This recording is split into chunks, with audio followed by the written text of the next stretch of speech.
Zé Nicole, boa tarde para você, boa tarde aos tarde. nossos amigos e amigas ligados no nosso DF Alerta. Né?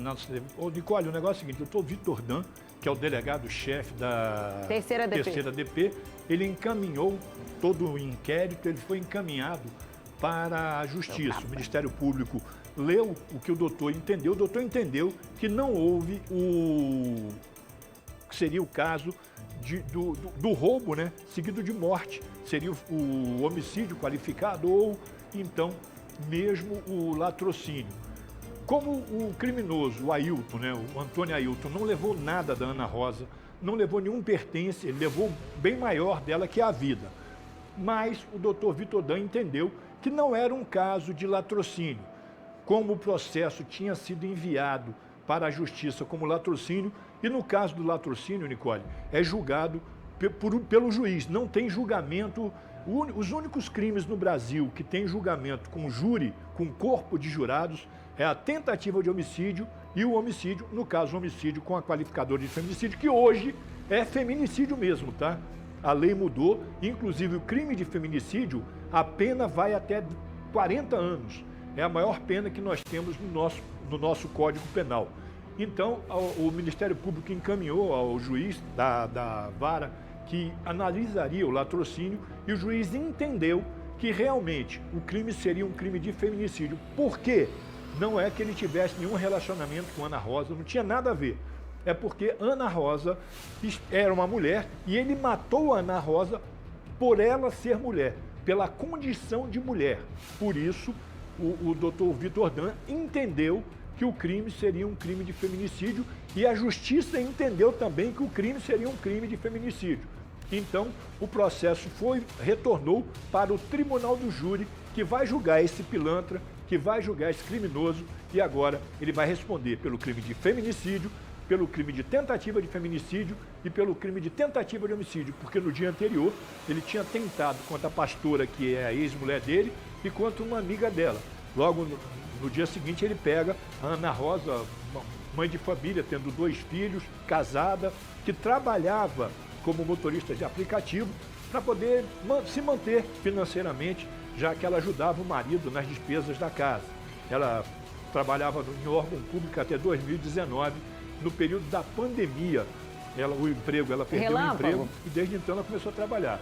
Só complementando o que você disse aqui, que quando a gente trouxe esse caso sobre a vida da Ana Rosa, a gente sabia que ela estava trabalhando como motorista de aplicativo há um bom tempo. E eu recebi mensagens também de clientes dela me dizendo o seguinte, que ela trabalhava também como terapeuta, viu? Que tinha pessoas que estavam aí com horário marcados com ela, que ela era uma excelente terapeuta também, e essa informação a gente não tinha, ou seja, ela trabalhava como motorista de aplicativo, ela era terapeuta também, muito querida pelos colegas, tanto do aplicativo como pelos clientes, os pacientes que ela atendia com as terapias também. Então era uma mulher que estava, como você disse, na luta já há muito tempo, trabalhando, para poder, né, se manter as contas de casa e tudo mais, como o Wagner Relâmpago disse. Então foi uma tragédia. E o que a gente percebeu então com essa reviravolta é que o autor do crime, o negócio dele era contra mulheres. Era contra as mulheres. Ele realmente parece que o problema dele era contra as mulheres. Inclusive, Nicole, na época que a Ana Rosa trabalhava aqui na esplanada dos ministérios, ela trabalhava como terapeuta. Sim. E aí, com a mudança, com a pandemia, ela acabou, como era empresa prestadora de serviço, ela acabou perdendo o emprego e aí optou por fazer esse trabalho como motorista de aplicativo, e também as pessoas que tinham o contato dela e a conheciam como terapeuta podiam usufruir desse outro trabalho, no qual ela era extremamente eficiente. E esse covardão, esse vagabundo desse Antônio Ailton, pegou, quando ele viu que ela desviou o caminho, eles estavam indo para Valparaíso, uma corrida contratada fora do aplicativo.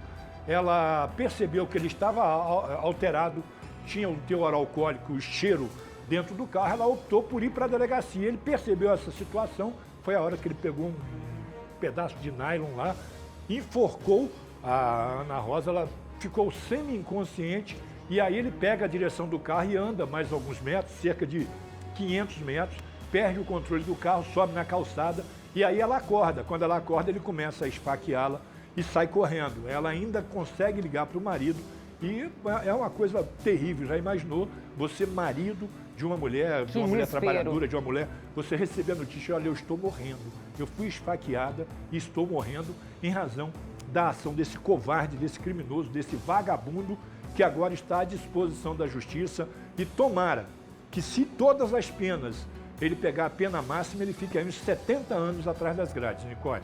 Então, a hipótese de latrocínio, ela foi realmente descartada, porque a princípio nós trouxemos aqui como ele tinha cometido aqueles outros 2 crimes no dia anterior, de que ele queria o carro da Ana Rosa para poder fugir da polícia, porque a polícia já estava toda atrás do Antônio Ailton. Nós mostramos aqui o caso quando ele tenta matar a ex-companheira e uma amiga dela e foge. A gente já começou a divulgar as imagens, a polícia toda atrás dele. E no outro dia, só lembrando o pessoal de casa, ele mata a Ana Rosa por volta de 11 horas da manhã no Cruzeiro, depois de pedir uma corrida para Valparaíso.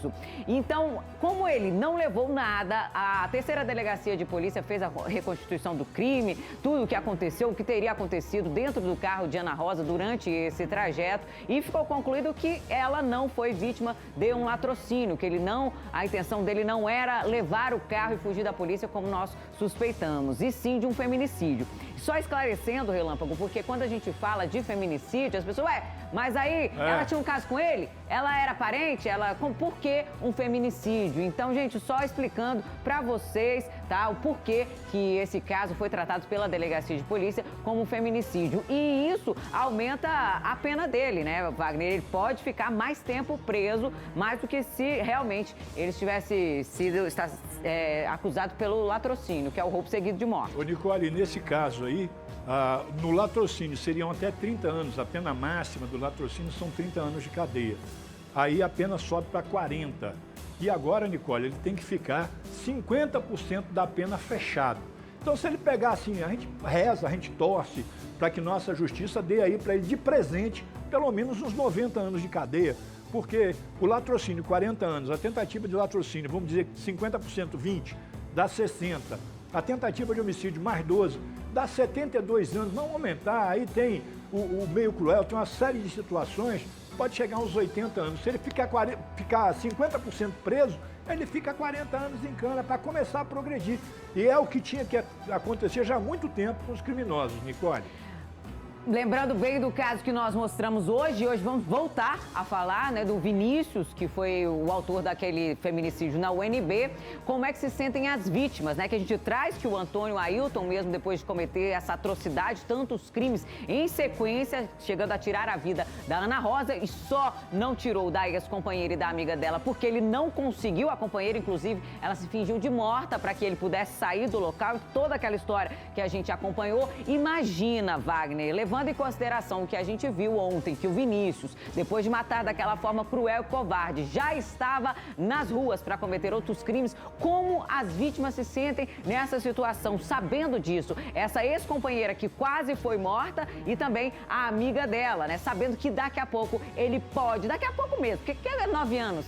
Que são 9 anos, que foi o que o Vinícius ficou ali, né? Daqui a pouco ele sai pronto para cometer novos crimes, como as vítimas se sentem. Ele não ficou 9 anos, não, porque já tinha 1 ano e quase 2 anos que ele estava na progressão de regime, ou seja, ele ia para a cadeia, para o sistema prisional somente para dormir. E aí o que ele inventou? Ele saía para trabalhar, ninguém sabe onde ele trabalhava, porque ninguém falou onde ele trabalhava.